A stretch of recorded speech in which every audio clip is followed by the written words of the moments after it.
We are here at the Emancipation. We are here at Assin Manso, and then we are here for the Emancipation Celebration 2026. And so today we have a lot of African Americans here who have joined us here at Assin Manso. I'll be showing them to you, of course, very soon. Some of them have started arriving, and we are basically here to celebrate the Assin Manso slave site. Sorry? Okay, you can come around. So I already have one of them here who, of course, wants to talk with us. And great, great, great.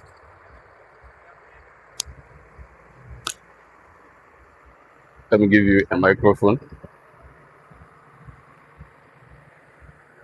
Okay. Getting it. So even my introduction did not even start. We already have an African American who is here to also join us to celebrate the emancipation. So let me ask your name and where you come from. I'm Professor James Small. I'm from New York City, USA. Okay. I'm an African that live in America, not an African American. Trump is an American. I'm an African. Okay, you're an African. So we just here to celebrate with the Ghanaian people, Pan-Africanism, African unity, Ubuntu, coming together. You know, I am because you are. And enjoy ourselves coming back home, learning about our roots, learning about our history and culture, trying to bond economically, politically, and culturally. So me, I was here for the first emancipation. Okay. I was here when the bodies were brought here. Matter of fact, I helped to bring the bodies here. Okay. And so I've been every year since. Okay. So every year you've been coming here? Every year. Oh, okay. Yeah. Okay. So that's great. So what has been the experience so far? You have been here for a couple of times, I know. So what has been the experience so far, if you can tell us a little, and how African Americans in diaspora, how they perceive this whole program, like when you go back. Well, yeah, well, we have to be careful when we say African Americans in the diaspora or Ghanaians, because there's 30 something million Ghanaians, there's 60 something million African Americans, and most of that 60 million love Ghana, love Africa. We know that this is our home. We're not missing. And so what we want to see is African unity. We want to see Africans unite politically, culturally, economically, and socially. And so to us, it's home. When we left, we didn't sell our birthright. Sure. We were forced out. And so now we come back to our stool. We come back to our skin. We come back to our family. We're not all from Ghana. We're from all over Africa. But Ghana opened its doors when no other African country was ready to open its doors. And Nkrumah welcomed us back. Most Ghana president, especially President Rawlings, welcomed us to come back home. And we've come.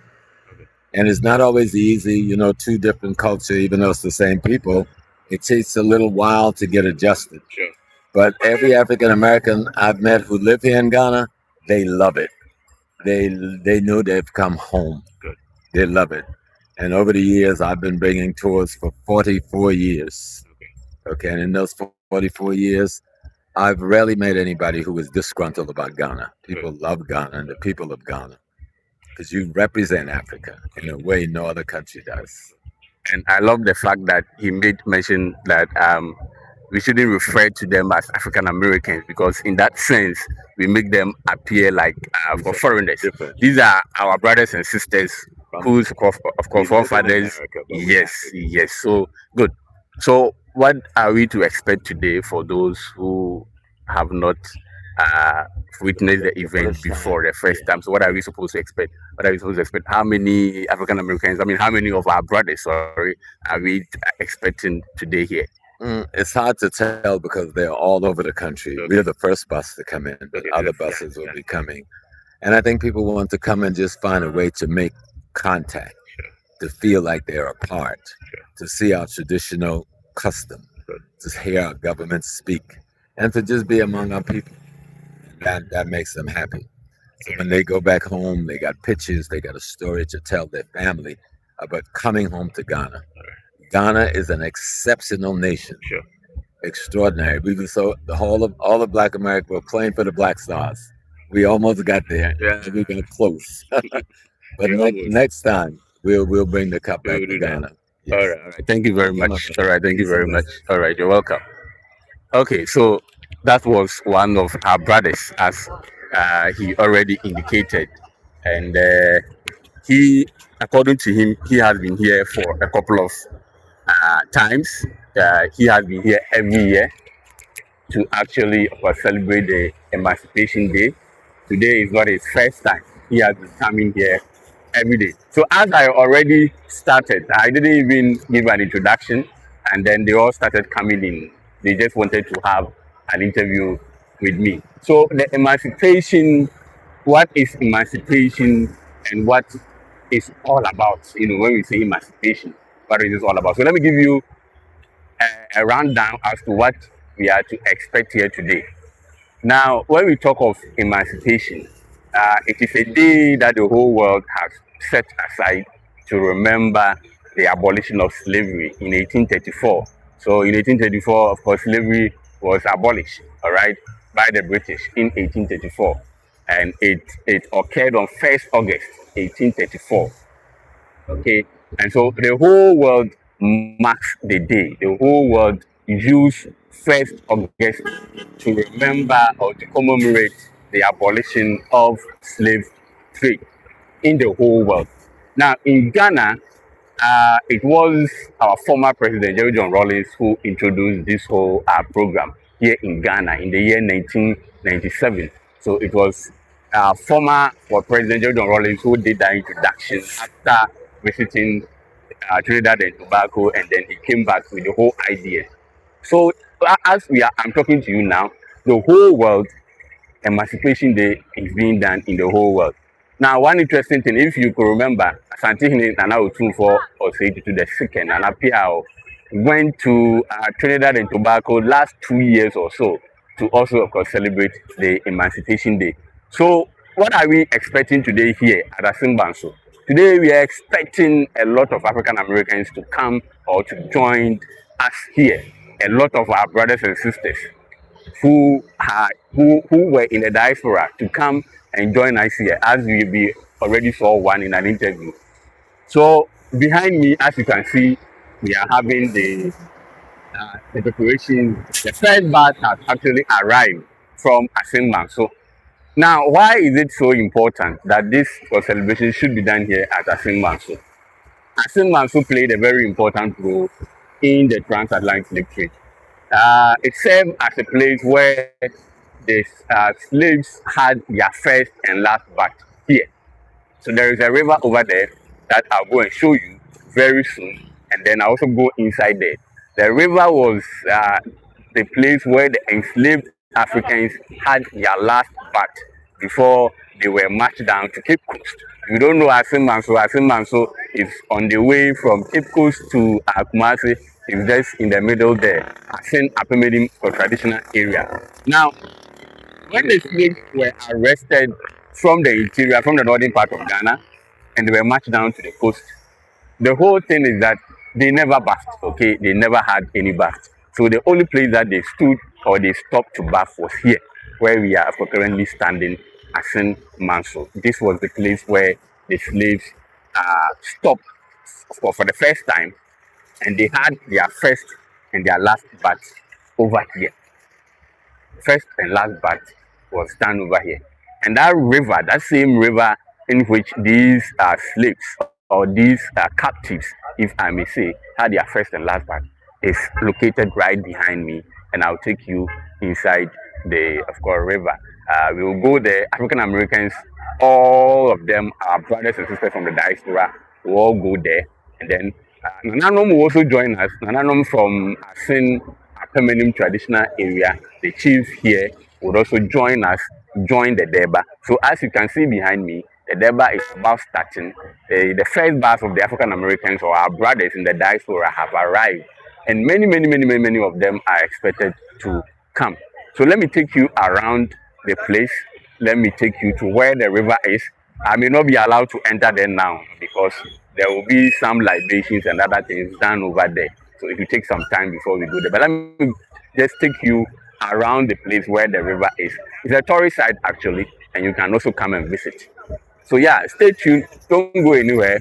Uh, and then do not forget to share, like, and subscribe to this channel.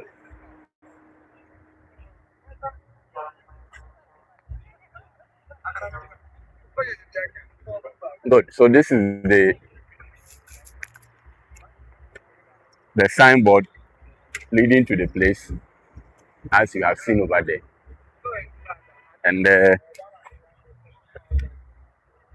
this is the where the event is going to take place, as you have seen that over there.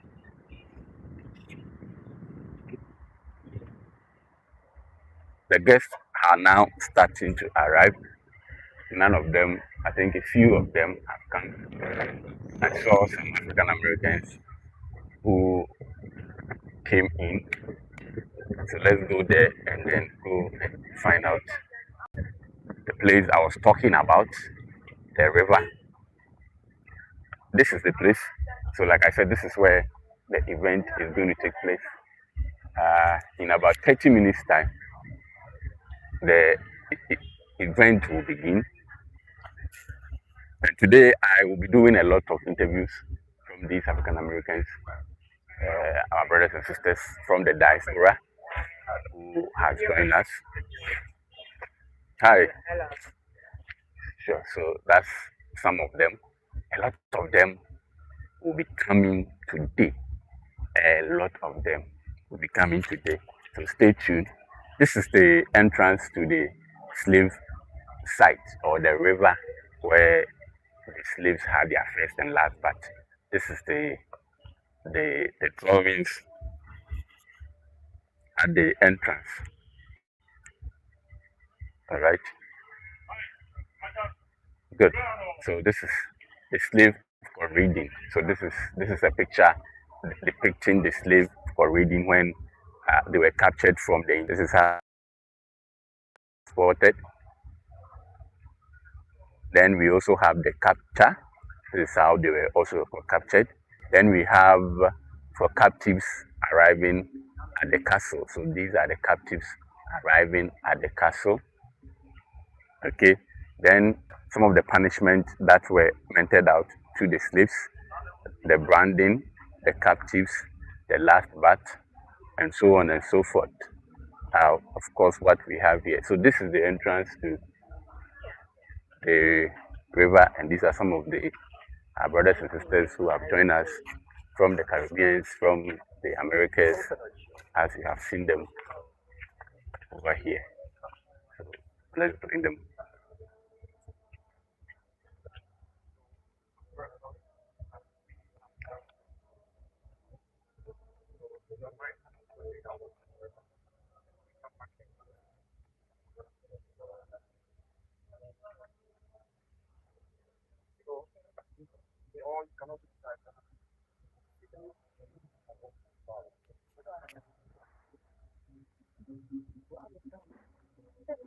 So these are some of the brothers and sisters who have arrived from the diaspora, and they tend to join us for the event. A lot of them are expected to come. A lot of them. This is the first batch that has arrived, and they are being taken to the riverside or the slave river, where the captives had their first and last bath, as you have seen there. But this is how the place look like. This is how the whole place looks like. Good. This is how the whole place look like. So let's see if we can join them, okay, uh, as they go and visit the slave site, the river, for the first time.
So they are on their way to the slave riverside where the slaves or the captives had their first and last bath.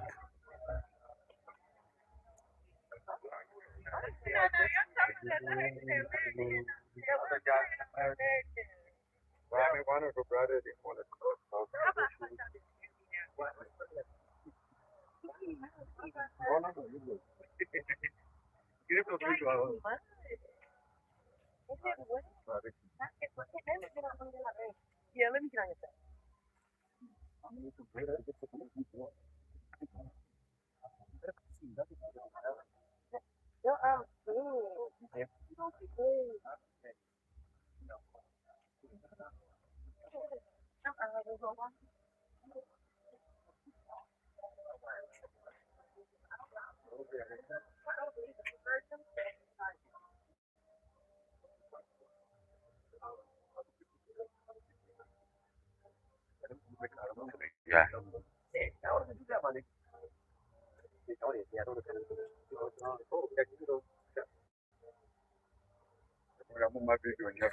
we'll go there later to go and take it. But this is how the place look like. Very serene atmosphere. Okay. Yes. So today we will be having a lot of people, both Ghanaians and people from the diaspora, who may be joining us here today to celebrate this Emancipation Day. These are some pastors, as you have seen them. Yes, taking a walk down the river.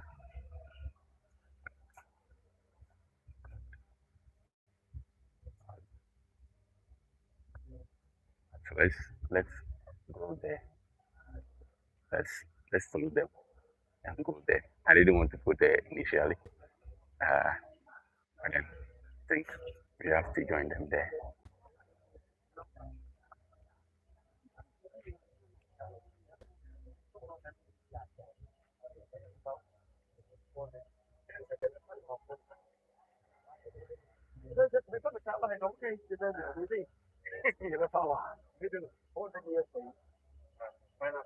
Good. So this is how the place look like. This is the path leading to the Slave River. Okay. Ordinarily, you are expected to take down your shoes, so you walk barefooted to the place. All right. And so that is what you find. So let me quickly join our brothers who just arrived. I didn't want to go there. I had wanted to take videos of their arrivals from the other end, but it looks like we have to join for a bit. At least if we are done with this batch, then we can go back and take a look at the videos from the other side. All right. So this is the path leading to the Slave River, and this is a river which has been there for quite a long time. All right, since slavery, uh, 17th to the 15th century or 15th, 17th century, this river has been there. In our local palace, we call it the Donkonsu. Okay, so we are heading towards there. They have taken the lead, so let me quickly join them. Uh, and interestingly, the man made a very interesting comment in the first video interview that we shouldn't refer to them as African American. When we do that, it makes them feel like they are strangers, you understand, to us. But to them, they are not strangers. And of course, they are not strangers. They could be they could come from your family. You know? These are people who can come from your family. It could be one of your family members. You get a point, yes? Because they were part of us. Their forefathers were part of us, and they were captured, and then they were enslaved. And today their children are here to pay homage. So this is the entrance, the ancestral river. Okay, so you enter into it. Let's call this two. Okay, so let's do roads over here and continue our journey and really get into the place. So this is the Donkonsu, the Slave River, where our ancestors had their first and last bath. First because this was the first bath they had from the interior. Last because this will be the last bath they will have from the interior. So let's listen to the tour guide.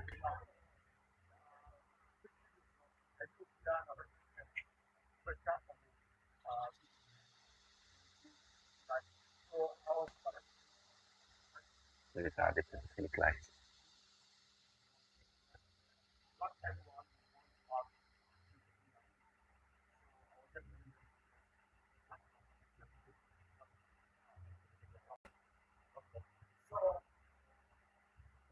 Assin also is where we are today.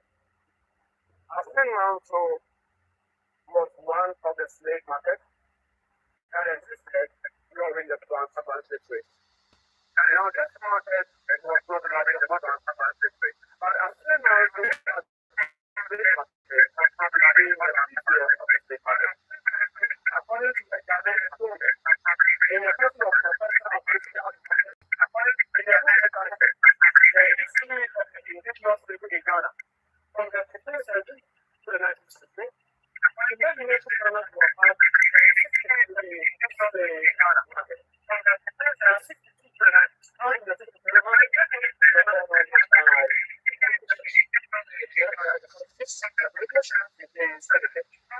with all this market, the configuration of two markets was very important.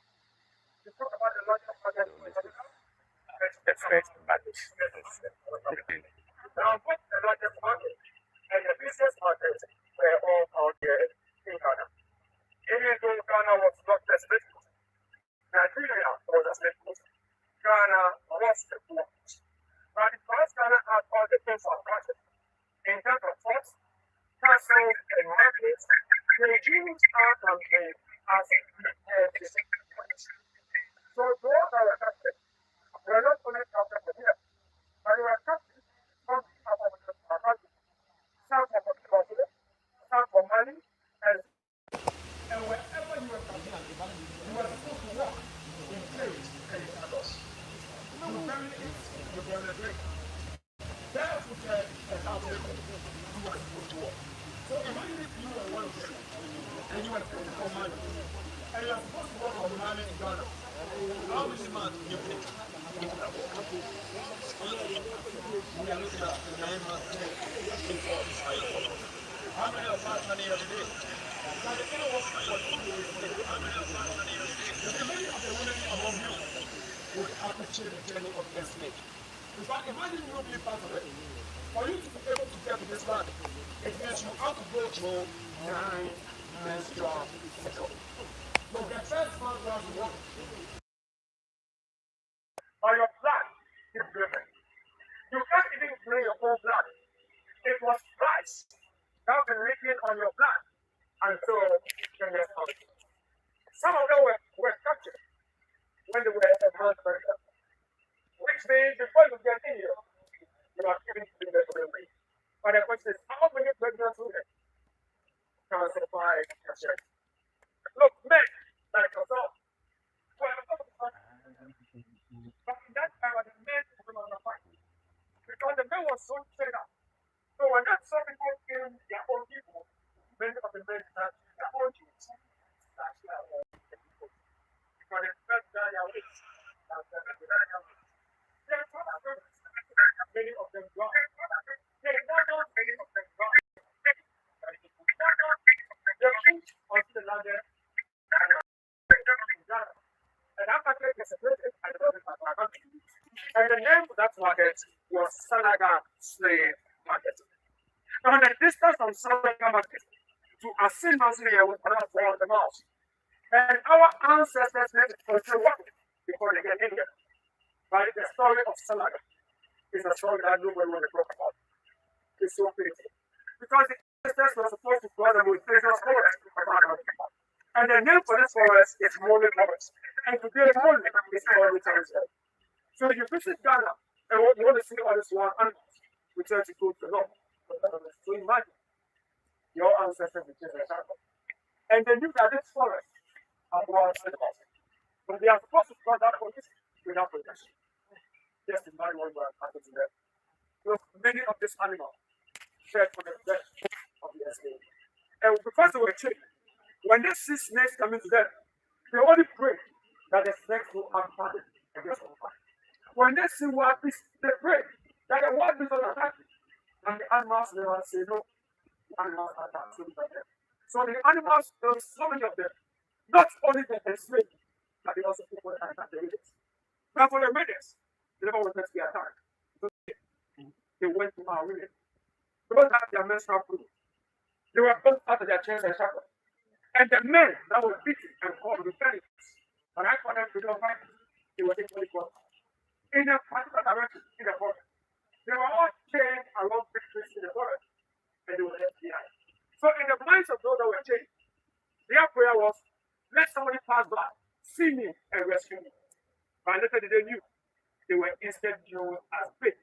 So when the animals smelled that blood, then they knew we are born here. So the animals will go in there, feed it on them, then the other ones will get the next part that they can into the forest. Look, imagine you were the same chicks with your daughter. And your daughter was ahead of you, and you were behind the daughter. When you were coming to the forest, you saw someone chained around a tree. And you saw wild beasts before it came there. And when you got there, you had a direct contact, and you knew that this is my daughter. And your daughter saw you in pain, and she started shouting, Mommy, save me!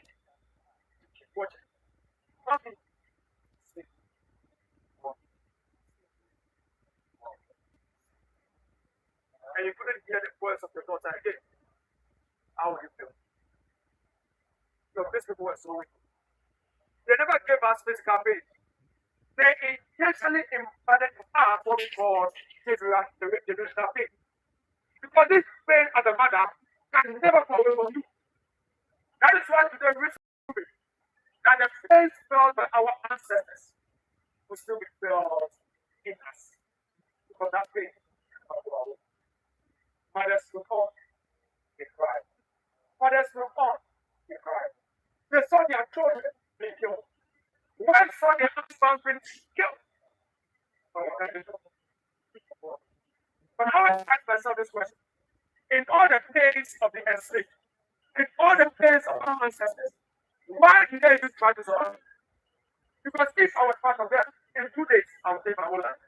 So why in all this pain, they were still trying to run my life? You know what? It's because the story is intervention. And when everyone said they should die, they will see you. And you keep telling them, cross that line. So you were their motivation. And that is why they called you their widest dream. They survived because you called them. But when they survived because we called them, and they survived for us, today, how well do we treat our ancestors? We are treated together. Those people that stood for you and I to be where we are today, they were going to be together. Because religion has said it. Now, when you mention the name of your ancestors is evil, tell me that. We don't worship them. And we say thank you. Because imagine without them, you will be here. And you will be here. 60 million were captured. It was only 12.5 million that we spoke about. Because the 47.5 million, they were all killed very well and strong. They keep coming. Few miles to get to this market. They met a river on the way. And the name of that river was the Fra River. That river was where the first of took place. When they got there, those that were not stronger enough, and cannonball and sugar and sour football was connected to their shackles, and they were thrown down the river to drown and die. Few bodies were retrieved, and those bodies have been buried along the river and up to date.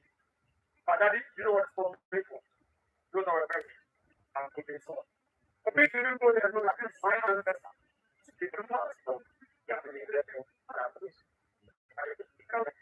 And to the landed here at this market.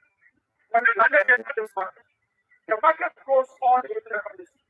But the government has to catch up. And the reason why this area has been confined is because this place was identified to have been the slave cemetery with the slave market.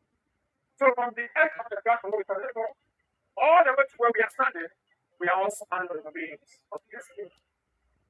Wherever your feet is, there's something there. Who is speaking and telling you, can you say the word of God? It was estimated that 1.7 billion of their came to this market. It was only 600,000 survivors. And we have 930,000. Now, everybody here understand. And this data, we found as this market. This also your company. Not out of production. Just the production and it's broken bottles and short pockets were used to get rid of your brain and shape your brain. Just so they can look at them. A device called a speculum oris was put into their mouth. Open their mouth, count their teeth in forecast their age. After we were brought down this river in order for them to take their last bath. After taking their last bath, it was on this same ground they were sold and on this same ground that they were granted. But those that do not control with their age, they decided to wait for you. And they are waited for you on this land. But that's not really so. So today, as we stand on it, what can we say? It is so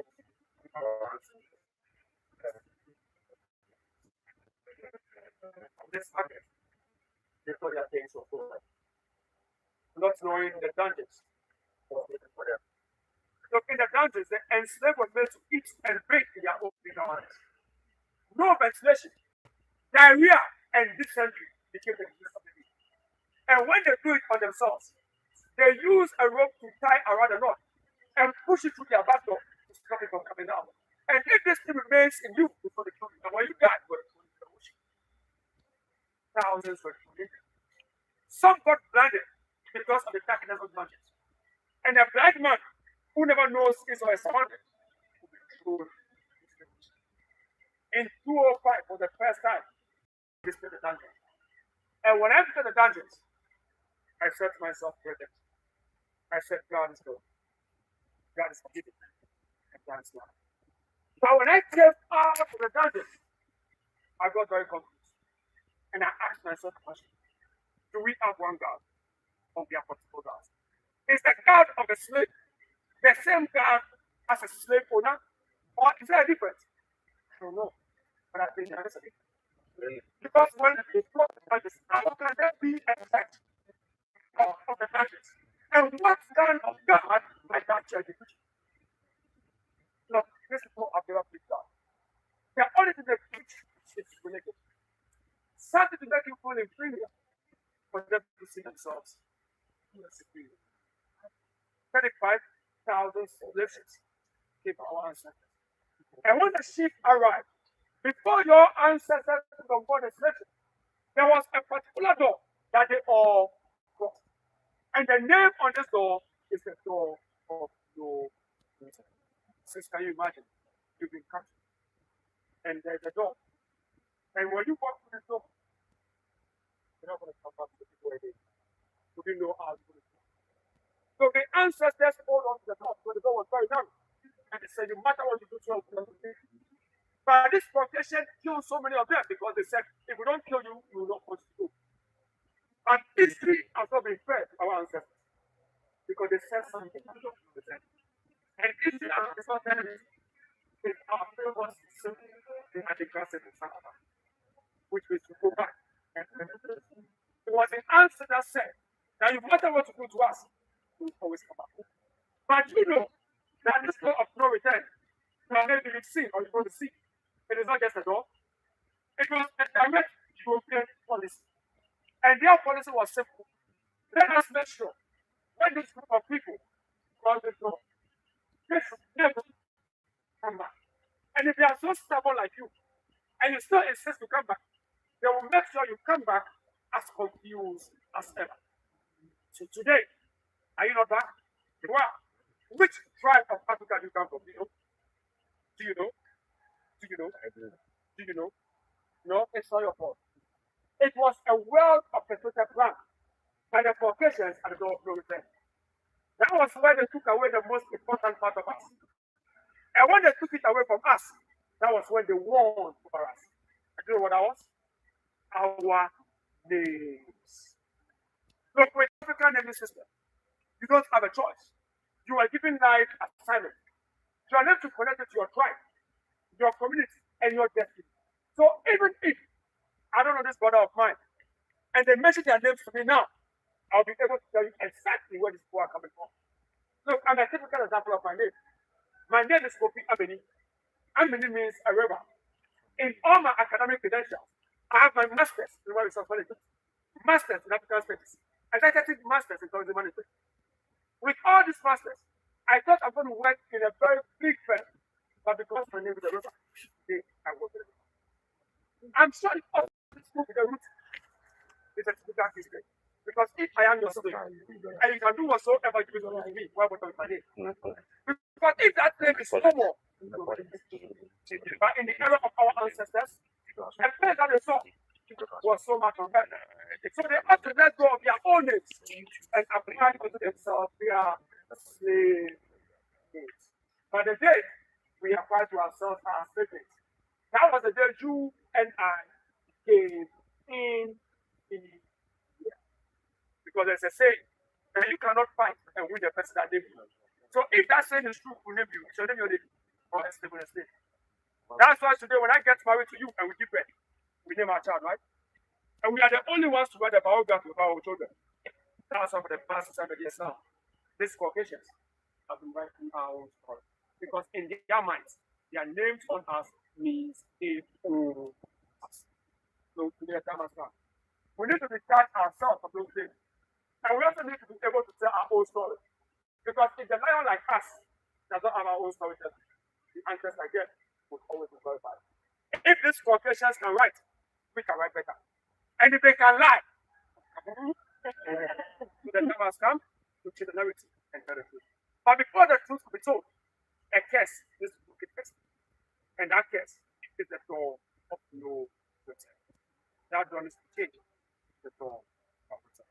But the question is, how can this door change? Because we don't have the keys to the door. I don't have the keys to the door. So how can this door be changed? Because of the next when I pray from Cape Coast, I pray that he always saw people roll to life in prayer like us, standing behind the door and always knocking the door, and it was like, keep knocking the door. And they told him, you want to come back? So open the door for us to come back. And the priest asked, how can I open the door? And they commanded him that you have to go to the president and tell them to bring two remains, one from the West Indies, one from America, and there and the three will bring them back. So they would open that door. And when they opened that door, they took a miracle that would happen. We never knew what that would happen. But on the expected 2006, the two remains were brought back. Madam Crystal and some of us. They re-entered the door of Providence. The door was changed to Providence. So we expected the miracle. And you know what the miracle was? That's when that door is open. The numbers of you can come back and exceed the ones. And when that happened, it has come to pass. Because our ancestors did not doubt. Their spirit is still burning in. And that day, being the 1st of August 1998, the two remains were buried right here on the ground. And when we go back, I'm going to tell the remains, I'm going to show the remains. They landed here at this market. They came from this river called Otosi. They were sold in Ghana. But I have one question for you. For all of you, here's the question. When you look at the journey of the enslaved, from when they were captured from their homes, to when they were brought to this market, from this market to the dungeons, from the dungeons or the middle passage, on the middle passage on the plantation, which among them did you think is Charles the First?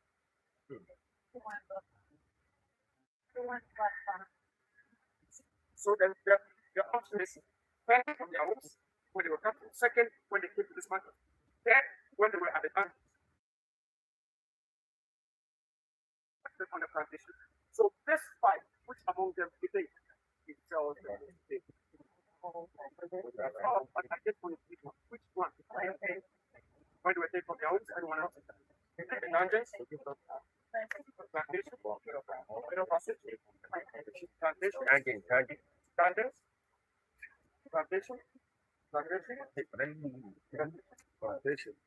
middle passage, I believe it's some right by saying where they thought their most pain is here. And they told us about it. But we Africans have become more religious, not spiritual, but they've been telling us everything about them. This was what they thought the most pain. You know why? Because this place was where the first option. A mother came here with a daughter and a son. He was here. That the mother saw someone taking the daughter away. And while the mother was screaming and shouting, at the right hand side, to the left, the son was taken away. It was here that families were separated when people saw their wives and they waited that family. When people saw their loved children taken away, and men cried like babies, and they wanted to even get lost. People got insane, got crazy because of the first movie. Their hands were so what? They didn't go to that point. If you look at the Hebrew people, they always sing about rivers and water. For you, it's not just singing rivers. They are telling you that look, that at the riverside, I couldn't find my mother again. At the riverside, I couldn't find my brother again. At the riverside, my daughter was taken away from me. At the riverside, I have been without a child. I only have one child. All my life, I only had one child. At the riverside, that child was taken away. At the riverside, I saw families crying in the morning because of separation at the riverside. The Caucasians thought he was so clever. So they named this place the Land Bank, which means you will never going to come back to it again. So on this land, they buried us. But the mistake they did, they should check for the buried. Because they buried seed. And that seed has going to become the trees one year. And they will do everything to bring us down, but they can never bring us down. You know why? Because we have back to the. And somebody asked me, why did I say we get back to the people? I said, I say everything. You come from the town of Judah. And Judah will become to this. And if you want to speak to God, you don't speak to God through prayer. You speak to God through praise. So we are the confidence of God that which is God. So if you try to bring us down, they thought to come down. Here. I know here. Here we are back. We are back not in church, but we are back free. We are back stronger. We are back powerful. We are back resistant. We are back with all the strength of God. We are back with progress. Now, if this place was where the celebration took place, and you put your son, daughter, and brothers again, today your sons, brothers, and brothers have come back to the place again to tell the world that we are coming back to the not something else. Would you mind if I made all of you? Would you mind if I made definitely? Would you mind if this?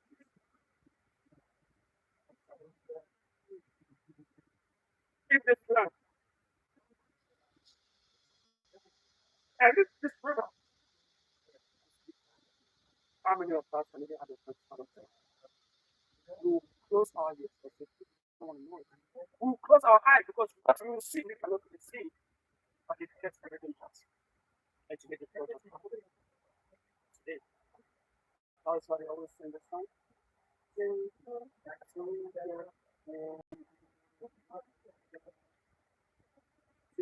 me to the Lord.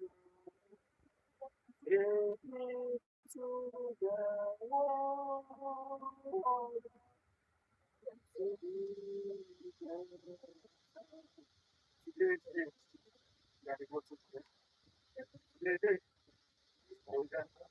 Nothing exists for you.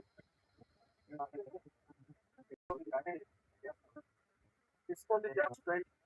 And I wish I pray that if we would have a little bit of the resilience of our ancestors, you'll wait. My ancestors in the message of my mother, so because some people tell you that they want to do to me. How can we? The only time we can win is for us to love ourselves.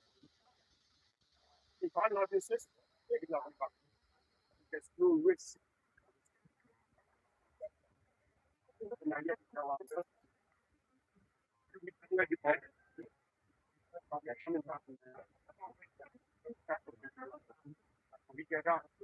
The messages, we can find out here. We come back together. For the war, you and I come together.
So yeah, that was a very inspiring, very emotional narrating of our forefathers and their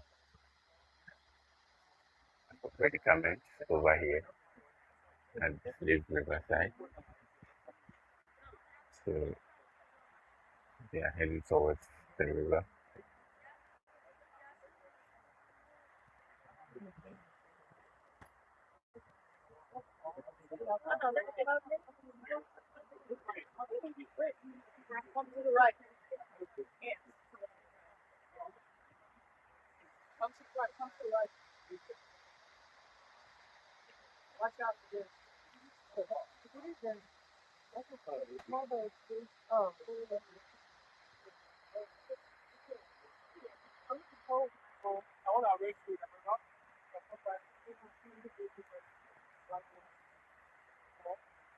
So this was the river in which the enslaved had their first and last birth. And these African Americans, these brothers and sisters, are going there to connect with the river. And sometimes it's very emotional because sometimes some of them even get possessed, sometimes by just touching the river. So let's get down there and see if we can get them all.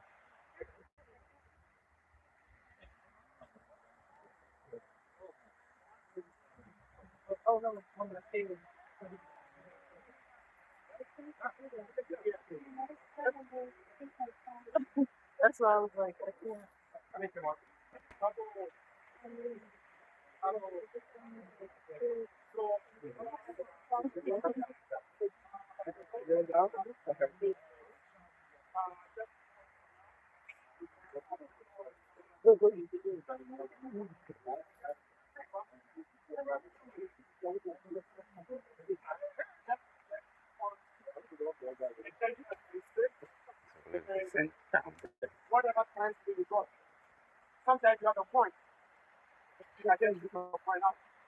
You just I sometimes you can even plot a week away.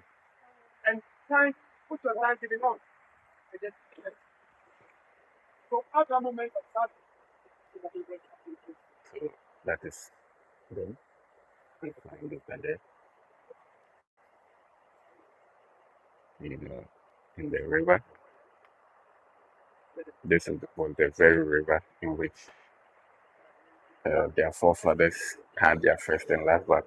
It's very emotional, you know, because uh, some of these people, this is their first time of coming here, right?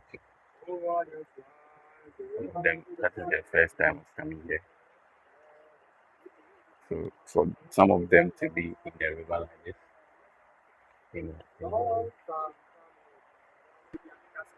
it's very emotional for them.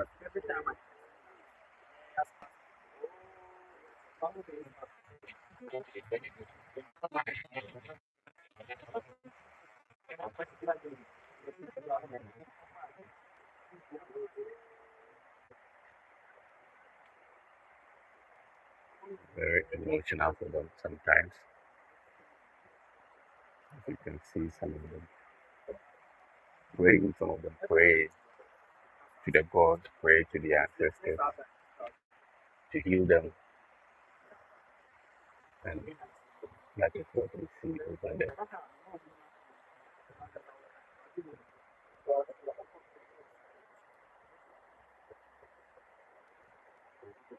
It's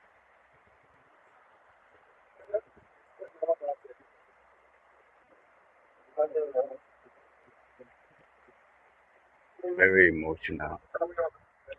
Um, very emotional.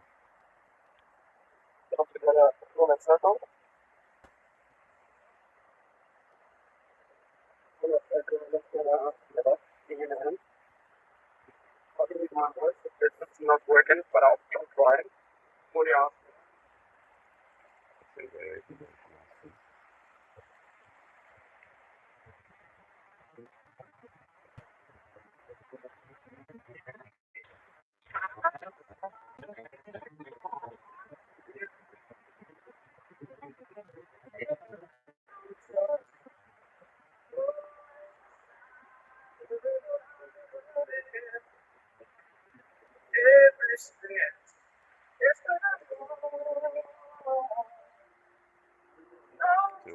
things are happening very remote now.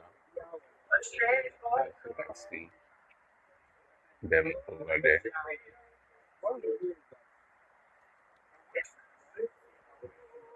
These are our brothers who were taken from the diaspora. I mean, they were taken from Africa, sorry, and then they were sent into the Americas. Okay,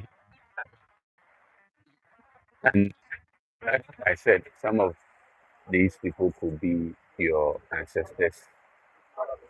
They could be from your family. You know, it could be a family member, but they were captured forcefully and sold out as slaves to the white man. And today, their descendants are here, and they are here to say we have come. We have come back today to where we were taken.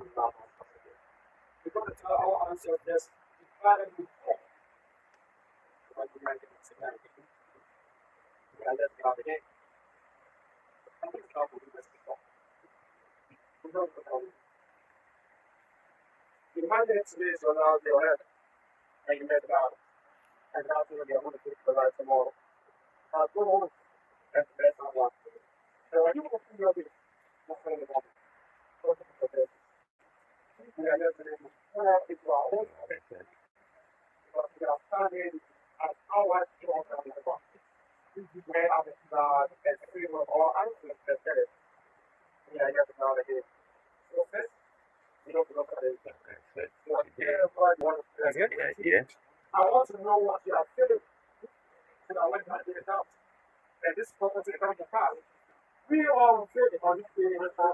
it's to the river in which their forefathers had their first and last bath before they were enslaved and taken to the new world. All right. Today they have come to bath in that same river to actually signify that indeed times have passed and that today they are back home and today they are making that statement. They are joining us today. You know,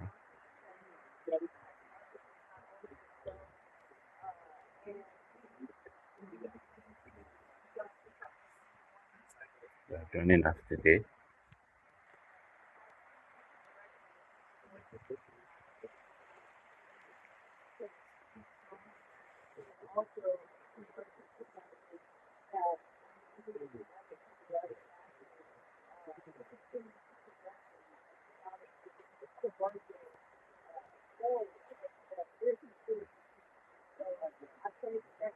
So yes, as I was talking about, these are sober moments. The issue of slavery and slave trade is something that has been on the table for quite a long time.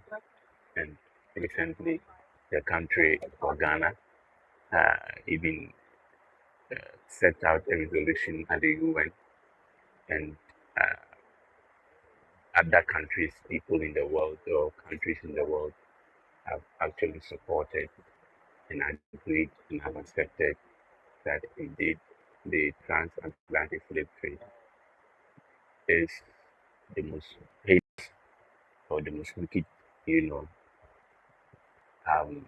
crime ever committed by a group of people to, you know, to another group of people. Okay, the most wicked crime in the world ever committed to a fellow human being, as it was, you know, declared by the UN. And so the issue of slavery is something that will be part and part of our history for a very long time till Jesus comes. All right. And during the tenure of Nanado, he also was asking for a reparation, you know, for the African Americans. So, I mean, he was asking for a reparation that these Europeans should actually compensate Africans for what they have done, you know, to us, okay, for what they have done to us. And some of the European countries actually did not agree to that. No. So yeah, that's what you find there. These are our brothers from Americas. And they are here doing this. So let's go to the, what is happening is basically they are having some, you know, reconciliation taking place, as you have seen over there. And it's a very sad moment to see them cry. And this is a special exercise being done for themselves, loving one another. And that is exactly what we see here being done. Mhm.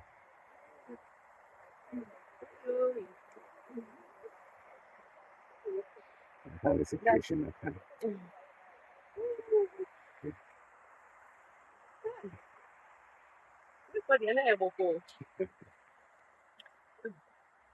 Okay. So, oh, yeah, so this is the place for where they had their last battle. And this is the return of the people. This is where they will back for the first time before they go. So now let's go back to the grounds, the parade grounds, as I indicated earlier. Let's go to the grounds and see actually what is happening there. I'll catch up with them and then I'll ask them about their experiences so far. That is actually what I wanted to do, to meet them, uh, so that they share their experiences so far with us. Do you want me to wait behind? Let me know in the comment section if you want me to wait behind and ask of them about their experience so far with regards to the what has taken place. Um, Let me know in the comment section if I should stay behind and wait for them to actually share with us their experiences, what it has been for them for being here today. Let me know in the comment section. If not, I'll go to the main site that the program is happening. And there are a lot of people also around here, a lot of tourists who have also come around here.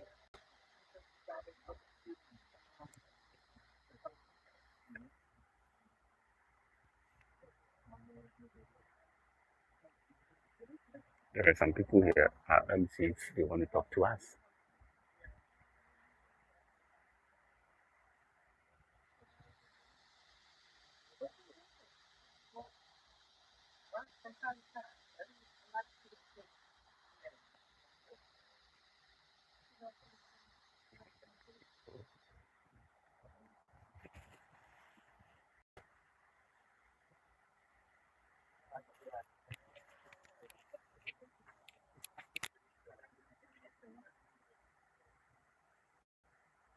So, like I said, we are waiting for them to come.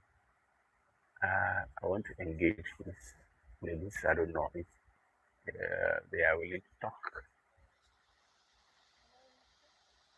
Yes. But can I talk to you? Sorry? Can we have a little interview? Oh, interview. Yeah, I'm live. I'm a. Are you live now? Yes, I'm live. I'm a PhD researcher. No problem. Where are you live? You can just talk to us. YouTube. On YouTube? Yeah, I'm on YouTube. Okay. All right. Let's let me turn. All right. So what's in please be that? So she's going to talk to us. Very beautiful young lady. All right. So you're welcome. Thank you. Your name and where are you from? I'm Tamara and I'm Dutch Jamaican. Okay, Tamara, and you are Dutch Jamaican. That's very interesting. Dutch Jamaican. Would you explain that to us a little bit? Well, my mother is from Jamaica, that's where all my family lives, and then my father is Dutch, and that's where I was raised and where I went to school. So, Okay. So, do you have roots from Africa since you're from Jamaica? yes, so my whole family in Jamaica originates somewhere at some time from Africa. Okay, from Africa. Okay, so you said your mom is from Jamaica, right? And your dad is from Dutch. Uh, how did that happen? How did the whole marriage? I'm curious.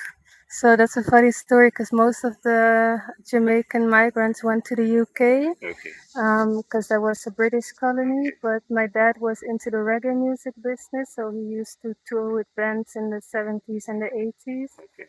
And then he had been to Jamaica several times. And he found my mom in a newspaper and they started writing letters to each other for a couple years. Then they met. She came here and eventually there was me. So I think that that story should be used to act or to act a film. Anyway, for that, by the way, you can do that. By the way, I think it will be a very good one because I was curious. Dutch, Jamaican, Good. So where do you live now? Where do you live now? in Amsterdam, Okay, in Amsterdam, right? Okay. You said you were a student.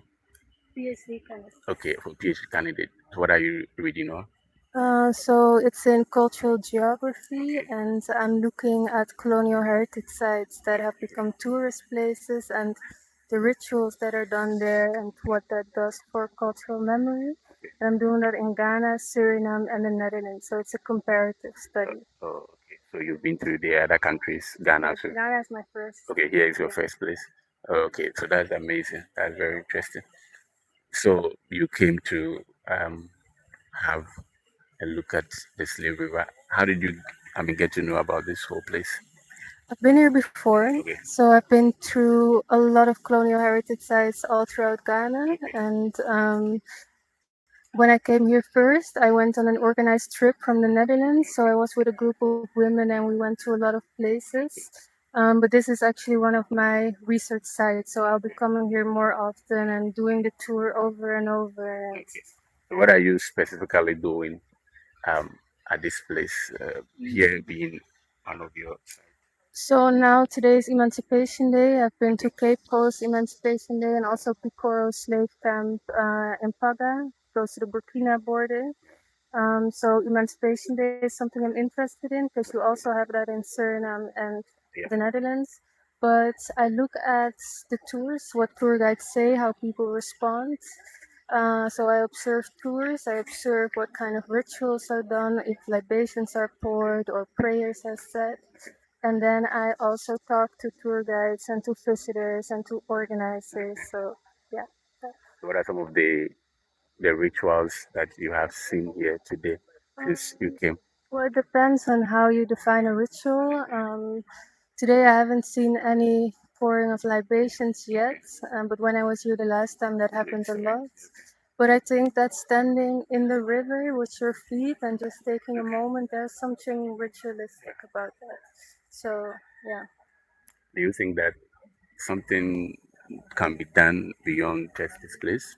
Do you feel that this place should be put in shape? Do you feel that something that can be done to help boost this area? This area. No, like the community living around The tourist site. the tourist sites. Yes, right from the entrance to this place. As in, if it needs to be renovated.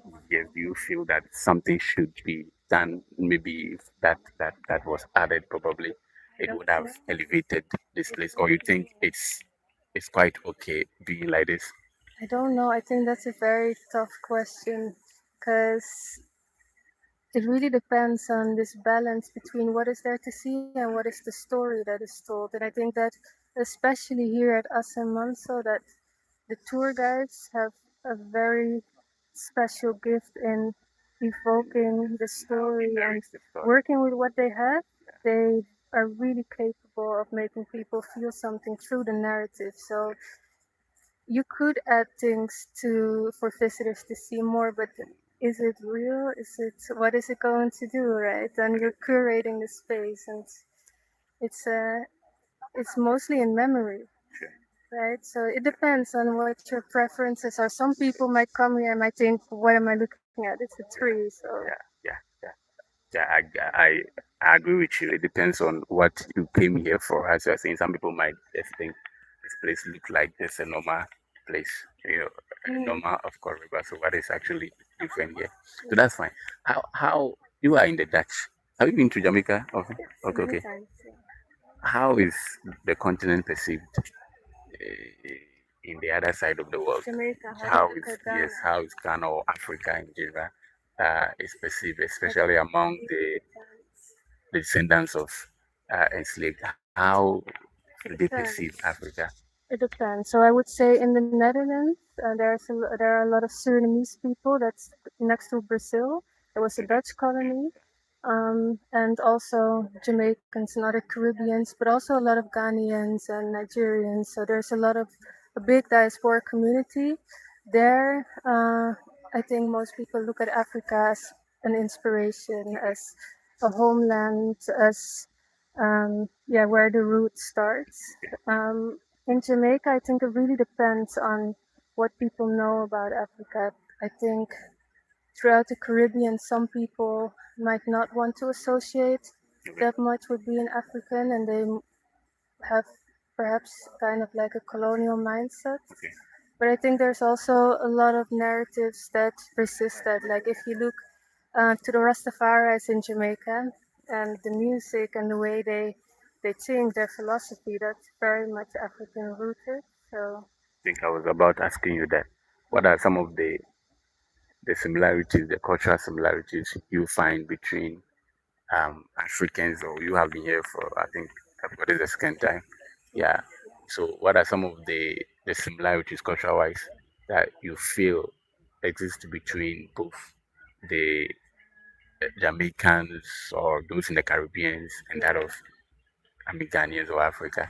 that's I think it's mostly a feeling that when I came here first, that there were so many things that I recognized from Jamaica, especially the countryside. But um, there's a similar way of living. Okay. There's a similar way of existing in the world. So it's very important to um, talk to others, know your neighbors, be in a community, and I think you see that in both places. Um, yeah, and food is important. Eating is So, what Ghanaian dishes have you I tasted? have tried jollof. I have tried groundnut soup. Okay. I like the groundnut stew better Okay. than the soup. Okay. And yeah, I've tried some other dishes as well. Let me also tell you one interesting thing I have seen just about you. You have a name on your, That's secret. but it's your name, right? No, it's not my name. It's not your It's name. my philosophy. Okay. So they are not names. You know, one thing about African mothers, especially, I don't know if you have seen, some of them do have their When I names, travel. yes, on their hand. And I feel like it's kind of good, good, good. Anyway, well, thank you very much for your time. Your name again? Tamara. Okay, Tamara. Yes, Tamara. We'll talk. We'll meet later. Okay. All right. Thank you. Good. So that was Tamara there having a very beautiful conversations with us. Interestingly, the people are still in there. They have not come out yet. and I really wanted to talk to them, but I think now they are done. I think they. I hope the volume is okay because yeah. So they are coming out. Some of them are now embracing themselves. So I would wait for some of them to come and share with us some of their experiences so far. Uh, Good. So I'm waiting for them to come around to share with us some of their experiences so far with us. All right. Good.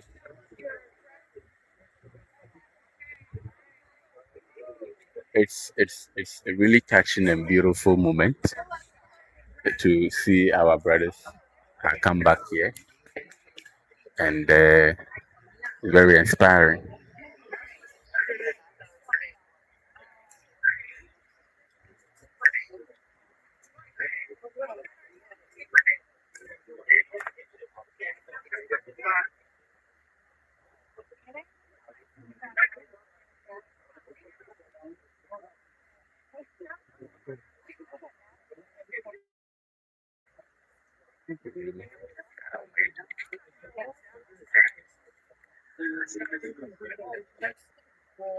This balance between what is the story that is told. And I think that especially here at Assin Manso that the tour guides have a very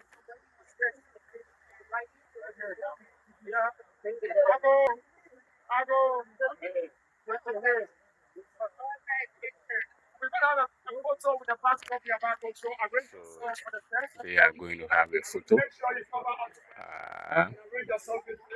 I'll see if they may want to talk to us. There was one lady who was actually, um, you know, weeping, and I want to talk to him. I think it's her, is that? So they are taking a photo, and after the photo shoot, I'll try and engage some of them to see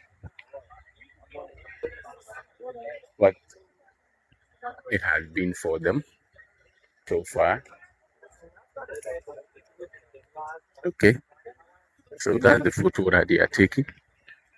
I don't want to be part of the photo,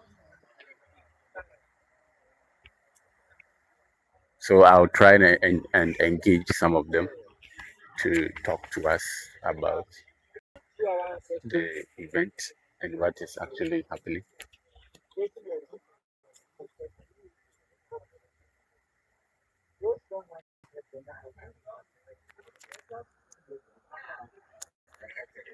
Okay, so they are coming. Let me talk to one lady, one lady, one lady, one lady.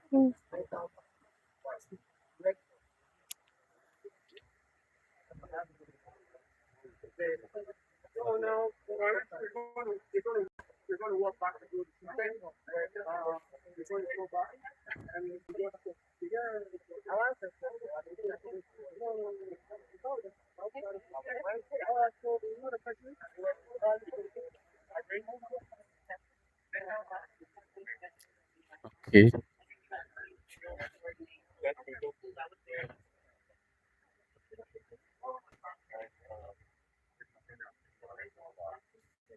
so let me time this lady. She's called Jasmine. Let's see if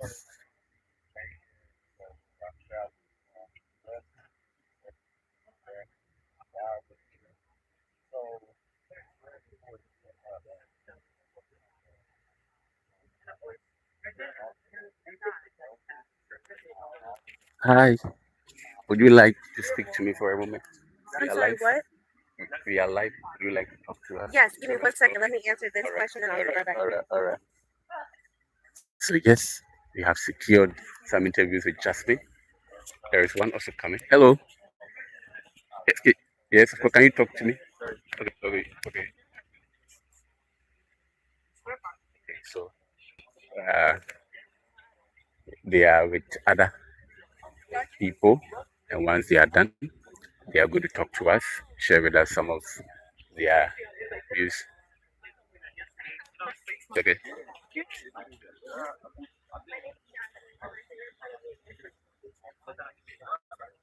Okay. So we have one here.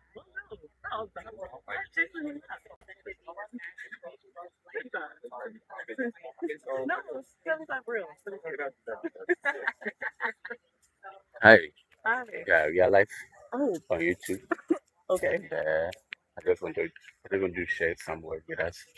I didn't see you down there. Yeah. Why? Um, Is it your first time? it is my first time. Okay.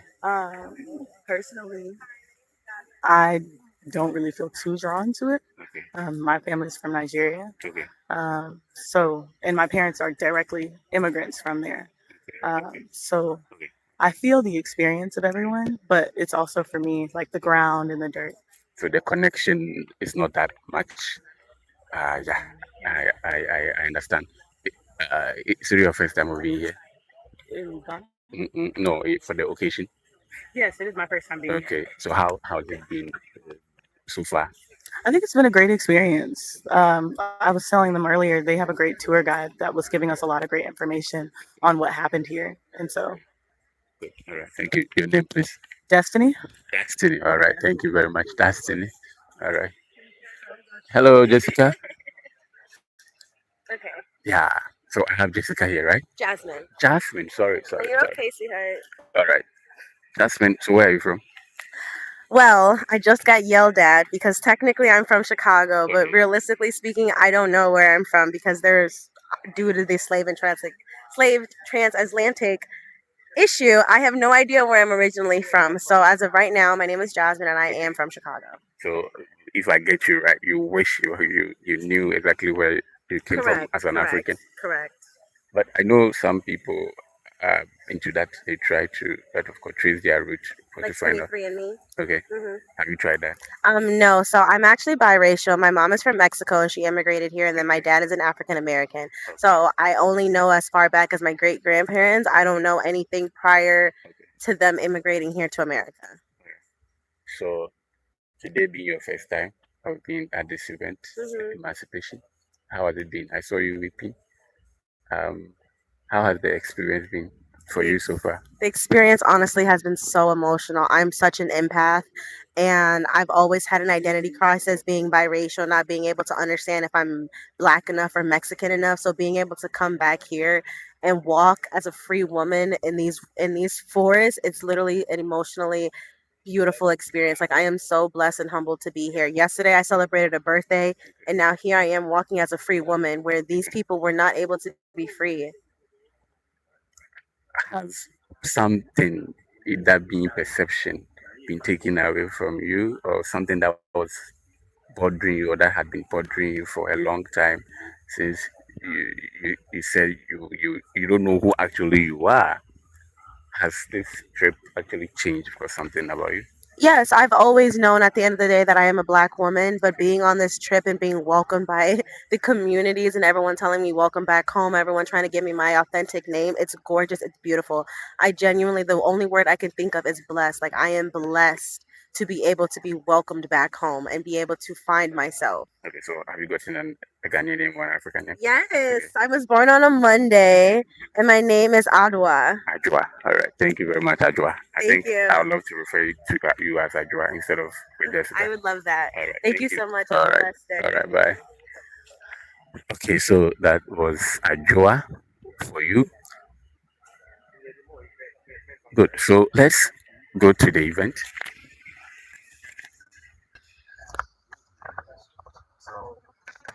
Yes. Yes.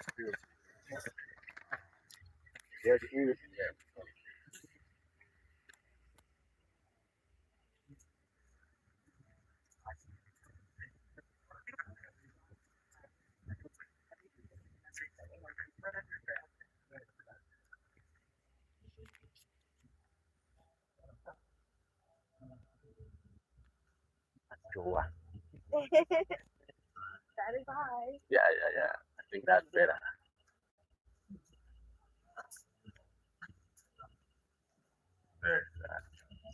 So,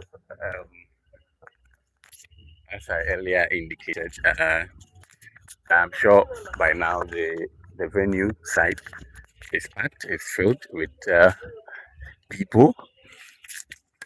So we are going there. The event site is packed with a lot of people. So we are heading towards the journey, the program where everything is going to happen. Okay.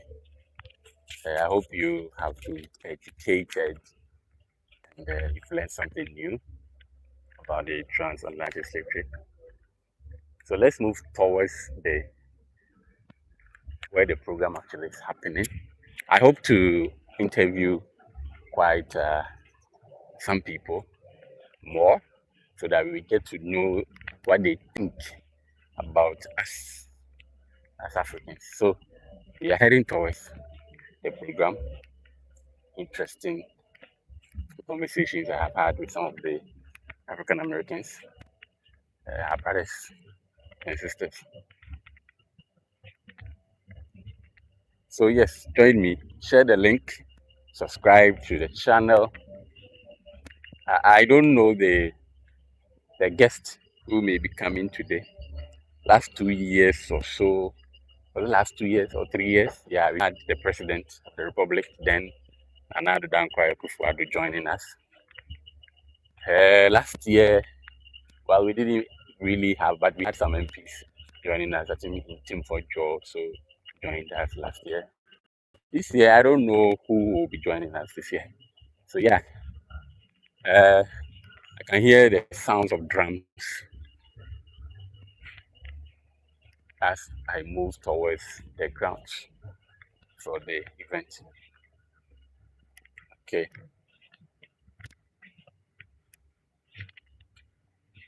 I hear the sounds of drums. Yeah, so I have spotted in Tim Fordjo, the Honorable in Tim Fordjo, the MP over there. Yeah. We've been on for more than an hour.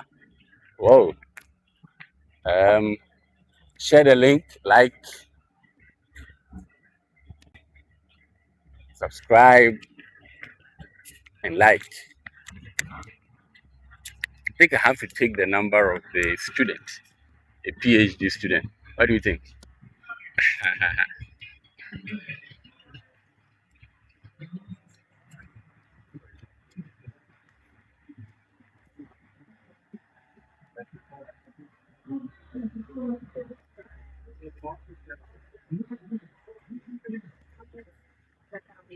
Can you open up your talk Okay. more about it?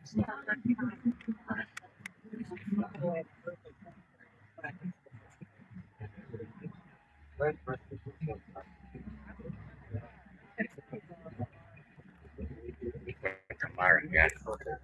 How does she know Tamara?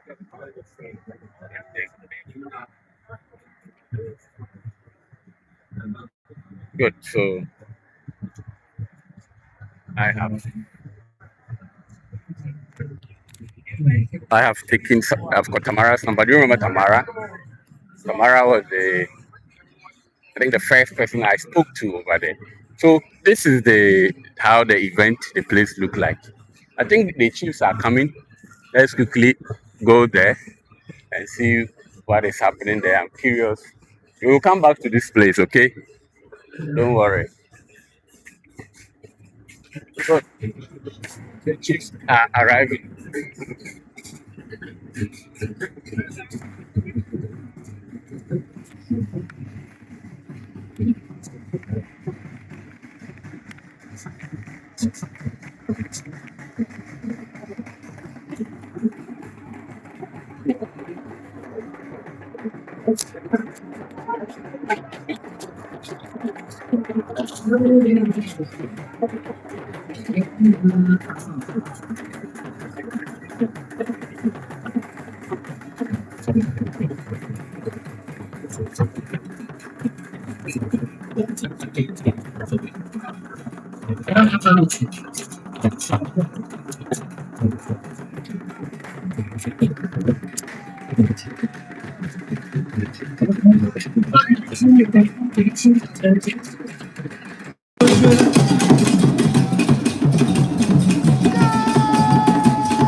And these communities sprang within all the three constituencies, all the three districts, Assin South, Assin North, and Assin Central constituencies.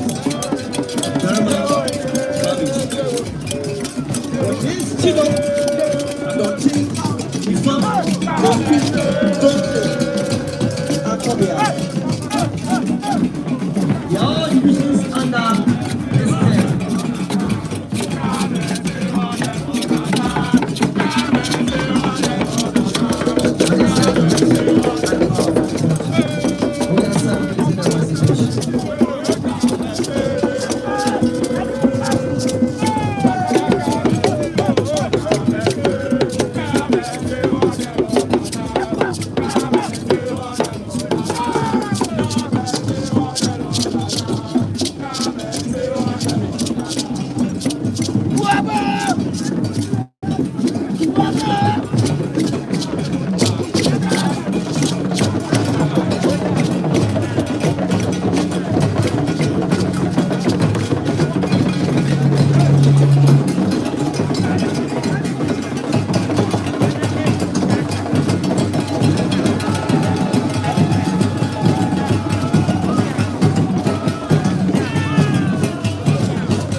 that's the arrival of the chief of Assin Manso.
That's Bama Kwaminchi the 13th. We are live here at Assin Manso.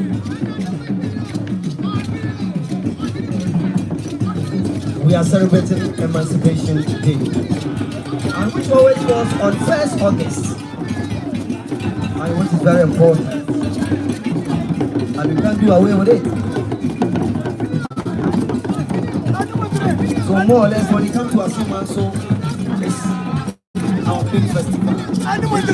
We always celebrate. I don't joke with it at all. Almost 1 week ago, we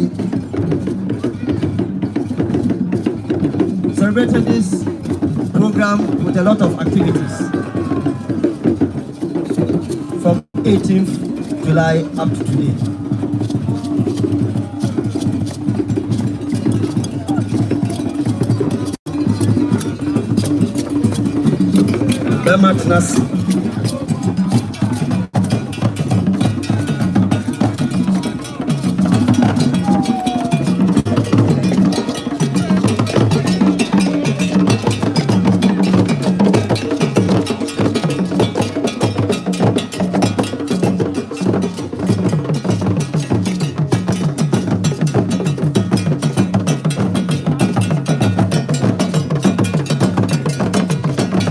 Please, we can have our seats. Thank you very much.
Assin Manso.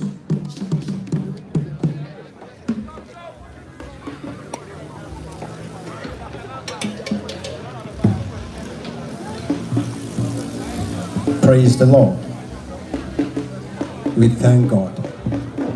Praise, apart from Nananom, the rest of us, can we be on our feet so that we can pray?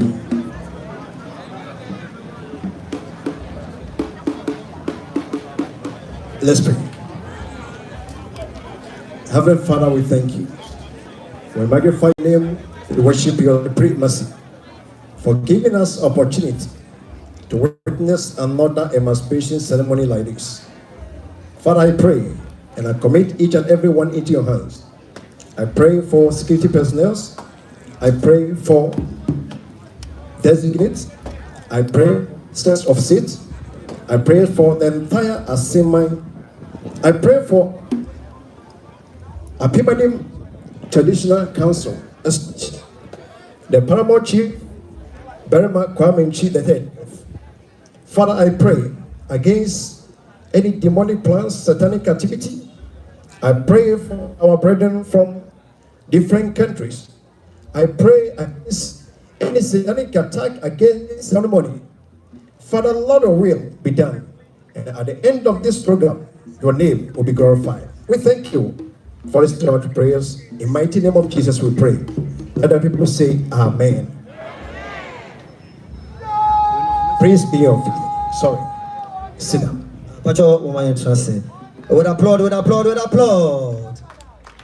Now let's welcome Ochiame Opong, who is Burma's linguist. That's Ochiame, Burma Chiame, to lead us in the pouring of libation. Ochiame Opong, maybe I will be a gruha. Na Yamo Empire.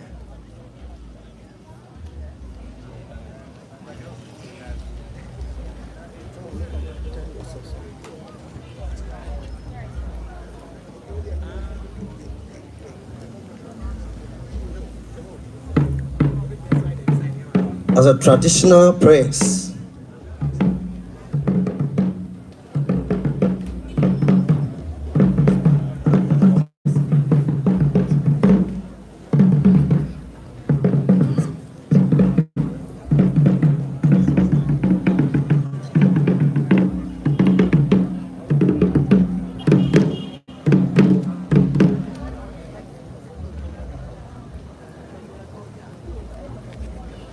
Hayadi, silence praise.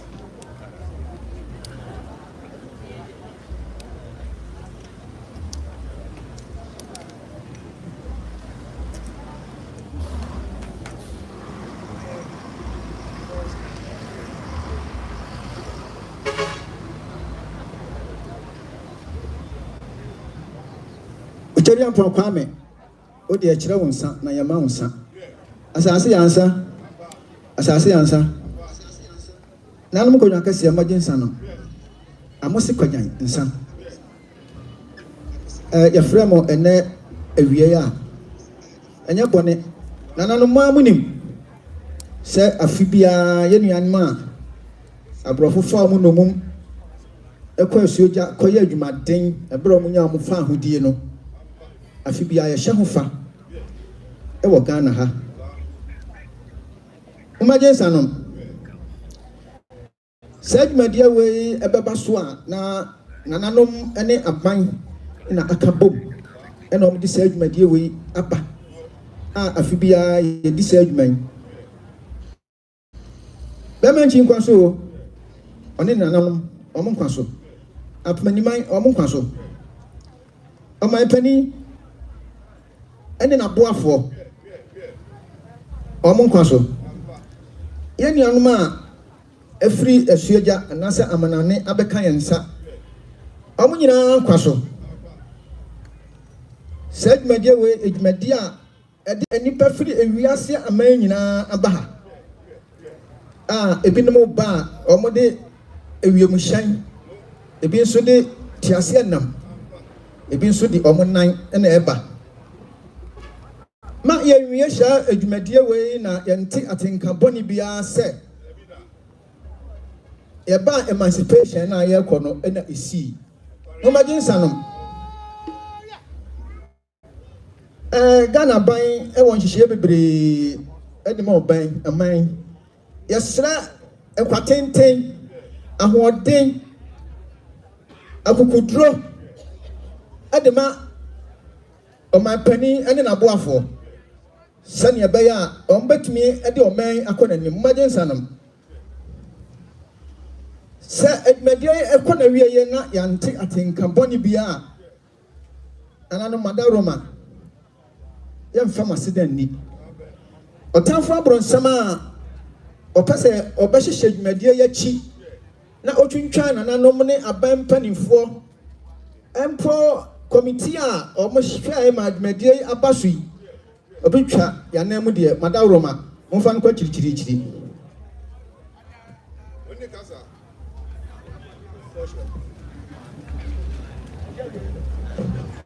Thank you very much for such powerful prayers. With applaud. They ask for God's guidance and protection for each one of us here, those from abroad and those of us who are also here in Ghana, Central Region and Assin as well. Thank you very much. We are going to introduce a few dignitaries here.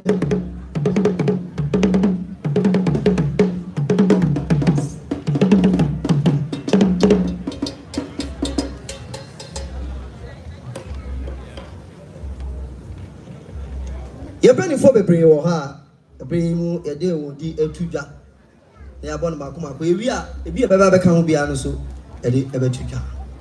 Few names, few dignitaries here, as those that have got, I'll mention their names later. I'll get another set and then mention the names to the public. We have Minister for Public Sector Reforms. She is representing the Minister for Tourism, Art and Culture, and at the same time representing the gentleman of the land, His Excellency, Mr. John Dramani Mahama.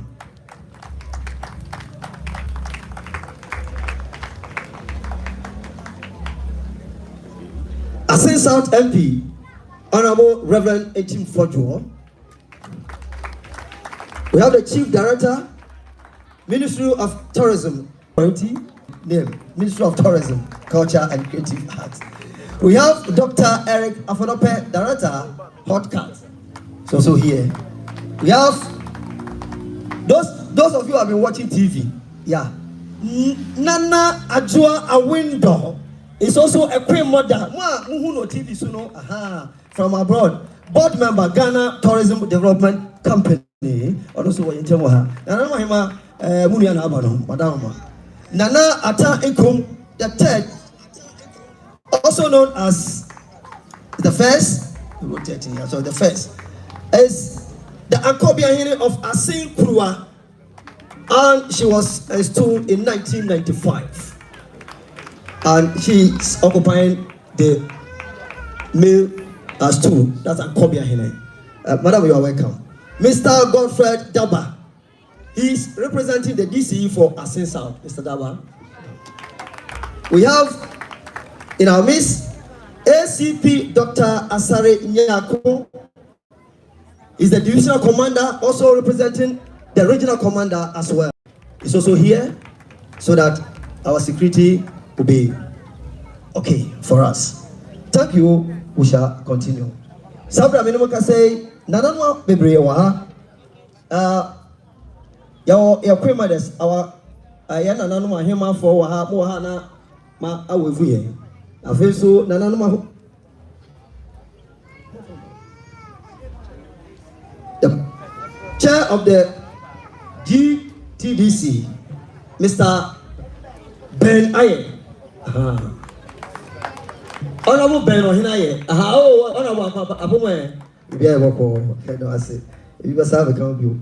Yawo nananum so wa oba from wa yawo ebusia penifo ya obusia aya ahema no yawo nananum ahema yawo division ene ankonkronko ahema fo wa ha yawo won yawo traditional area ndodo na wa ha afi yɛwɔ yɛatwenekafoɔ wɔ ha kitifoɔ wɔ ha nananom ɛyɛ frɔmfrɔm so wɔ ha our clergy ɛyɛ asɔfoɔ ɛwɔ ha ɔmɔbɔ yɛn ho ban sonko. We have our diaspora community, they are also here. And then the Burma Community, the 13th, the man of Akmanim Traditional Council. The agree, the Burma 24 Akoma Burma Apa, the Masi. At this point, the invited guests, I mean those from the days to go and pay homage to Burma Community, the 13th.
Please, time is not on our side, so permit me to organize it as simple as we want, so that we can all move to the other parts of the program. Thank you very much. Now let's welcome Mr. Daba, who is representing the DC for Assin South, for the welcome address. Let's welcome Mr. Daba.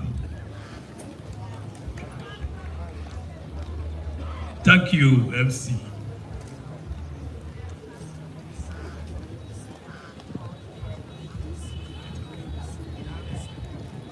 The District Chief Executive regret to being unable to attend this event due to ill health. He has therefore delegated me to deliver his speech on his behalf. Thank you very much. Nana Chairman, Honorable Minister of State for Public Sector Reforms, Honorable Regional Minister, Nanano, Honorable Assembly members, religious leaders, heads of departments, representatives of civil society organizations, distinguished diasporans, distinguished invited guests, ladies and gentlemen, good afternoon. It is a privilege and an honor to stand before you this morning or this afternoon to welcome you to the commemoration of the 2026 Emancipation Day. On this day, the good people of Ghana do not only remember the painful history of slavery, but also about celebrating freedom, human dignity, resilience, and the ongoing pursuit of justice and equality for all. We also remember the millions of Africans who were forcibly taken from their homeland into slavery. We honor the struggles and sacrifices of those who fought against slavery and oppression. We promote reflection on justice, human rights, equality, reconciliation, and African unity.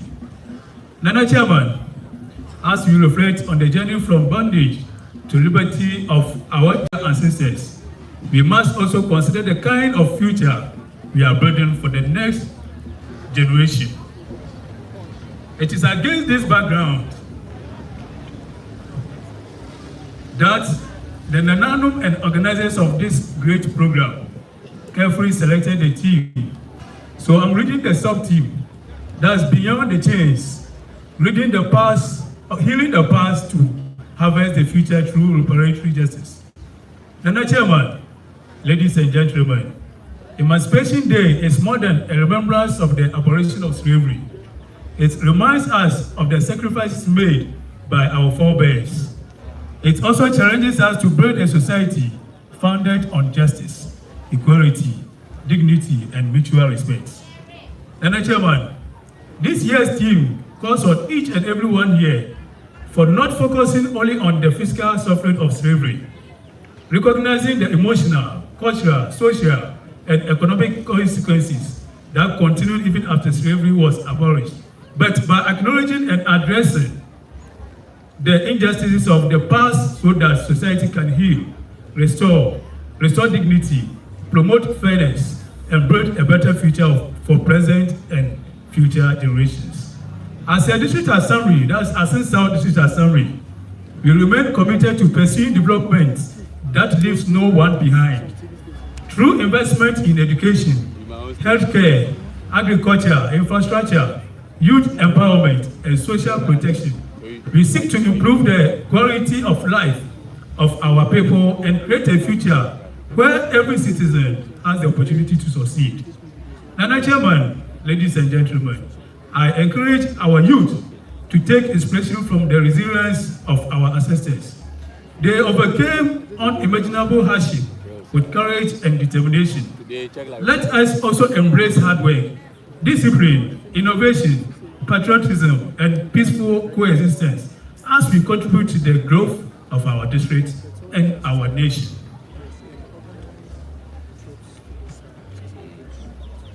I also encourage traditional authorities, religious bodies, civil society organizations, among others, to continue working together to promote unity, social justice, and sustainable development. I believe this will create lasting opportunities for future generations. Let us preserve our rich cultural heritage, celebrate our identity, and educate future generations about lessons of history. In doing so, we ensure that the painful experiences of the past inspire us to build a more just, peaceful, and prosperous society. Nana Chairman, ladies and gentlemen, on behalf of the District Assembly, that's Assin South District Assembly, I extend my sincere appreciation to the organizers, our traditional leaders, security agencies, sponsors, and everyone who has contributed to the success of this celebration. By this Emancipation Day, renew our determination to uphold justice, strengthen our unity, and work tirelessly for the development of our districts and our beloved nation, Ghana. I welcome you all to 2026 Emancipation Day celebration. May God bless Ghana. May God bless Assin South District Assembly or Assin South District. May God bless our environment. May freedom continue to shine through our actions. Thank you for your kind attention. Thank you very much. Thank you very much. The representative of Honorable Bill Crane, who is the DC of Assin South. Now we have in our midst Mr. Kwesi Esa Blankson, CEO, Ghana Museums and Monument Board. Boss, you are welcome. We have Grace Compassion Global Foundation. The CEO is Dr. Grace Opuni Dakon and her team. Madam and your team, you are all welcome. The reason why we are here today, that's 1st August 2026, is going to be done by Mr. Ben Anane Assin, who is representing the CEO of Ghana Tourism Authority.